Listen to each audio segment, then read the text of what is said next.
নমস্কাৰ কলিতা টেকনিকেলৰ অন্য এটা নতুন ভিডিঅ'লৈ আপোনালোকক স্বাগতম জনাইছোঁ।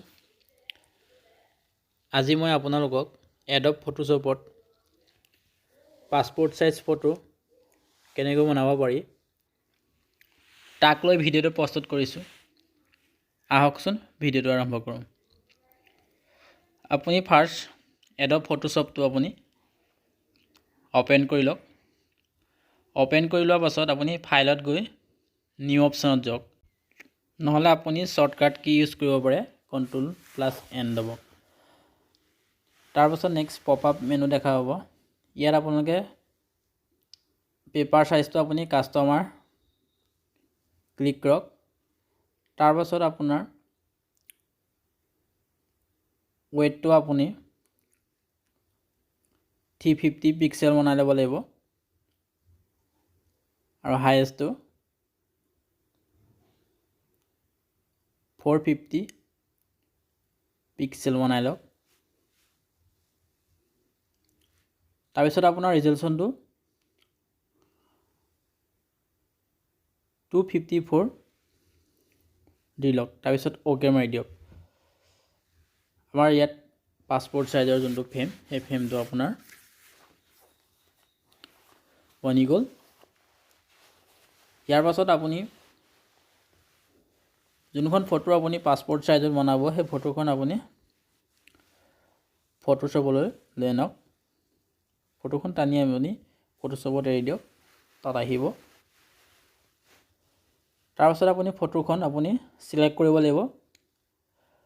Ctrl+A মাৰিলে ফটোকপি সিলেক্ট হ'ব। তাৰপিছত Ctrl+C মাৰক, কপি হ'ব। তাৰপিছত আপুনি যোনটো আপুনি ফ্ৰেম বনাইছিলে পাছপোৰ্ট সাইজৰ তাত গৈ পেলাই আপুনি Ctrl+V মাৰি দিয়ক, লগে লগে আপোনাৰ ফটোখন পেষ্ট হ'ব। তাৰপিছত আপোনাৰ বক্সটোৰ ভিতৰত আপুনি ফটোখন ভালদৰে মিলাই ল'ব। তাৰপাছত আপুনি ফটোখনৰ এডজাষ্ট কৰি লওক আপোনাৰ কালাৰবিলাক। ইমেজত গৈ পেলাই আপুনি ইয়াৰ ব্ৰাইটনেছ কণ্টেক্সট দি পেলাই আপুনি ফটোখন ভালদৰে আপুনি এডজাষ্ট কৰি লওক। তাৰপাছত আপুনি ফটোখন Ctrl+A মৰাৰ লগে লগে ফটোখন আপোনাৰ সিলেক্ট হ'ব। তাৰপিছত আপুনি এটা নতুন পেজ ল'ব লাগিব। আপুনি Ctrl+N মাৰি আপোনাৰ এটা নতুন পেজ আহিব। তাত আপুনি পেপাৰ সাইজটো A4 সিলেক্ট কৰক। সিলেক্ট কৰাৰ পাছত আপুনি সেই নতুন পেজটোত আপুনি ফটোকপি পেষ্ট কৰি দিয়ক, আপোনাৰ পাছপোৰ্ট সাইজৰ ফটোকপি।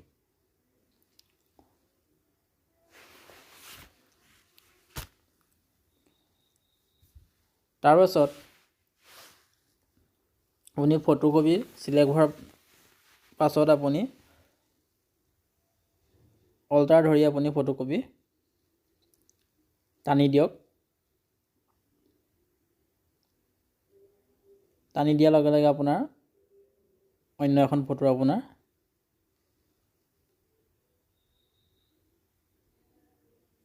আহিব। তাৰপিছত আপুনি Ctrl+E টিপিব।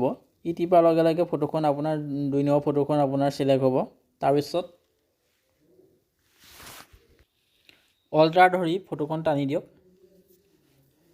এনেদৰে আপুনি Ctrl+E মাৰক, গোটেইকপি ফটো সিলেক্ট হ'ব।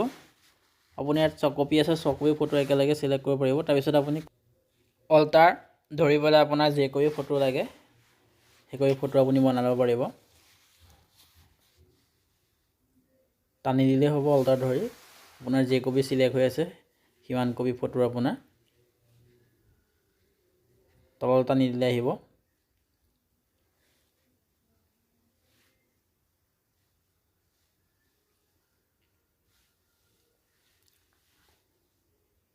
অতি কম সময়তে আপুনি ফটোশ্বপত আপুনি এনেকৈ পাছপোৰ্ট সাইজৰ ফটো বনাই ল'ব পাৰিব। ইয়াৰ পাছত ফটোৰ আপোনাৰ প্ৰয়োজনীয় ফটোকপি সিলেক্ট কৰাৰ পাছত আপুনি ফটোখন কেনেকৈ প্ৰিণ্ট আউট কৰিব তাৰ কাৰণে আপোনালোকে Ctrl+P মাৰিব লাগিব। Ctrl+P মৰাৰ লগে লগে আপোনাৰ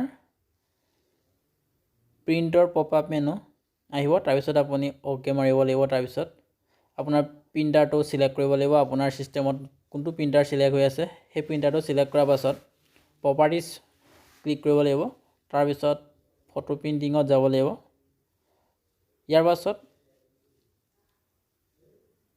আপোনাৰ পেপাৰটো A4 চিলেক্ট কৰিব লাগিব আৰু প্ৰিণ্ট কোৱালিটিটো আপোনাৰ হাইট দি আপুনি ওকে মাৰি দিব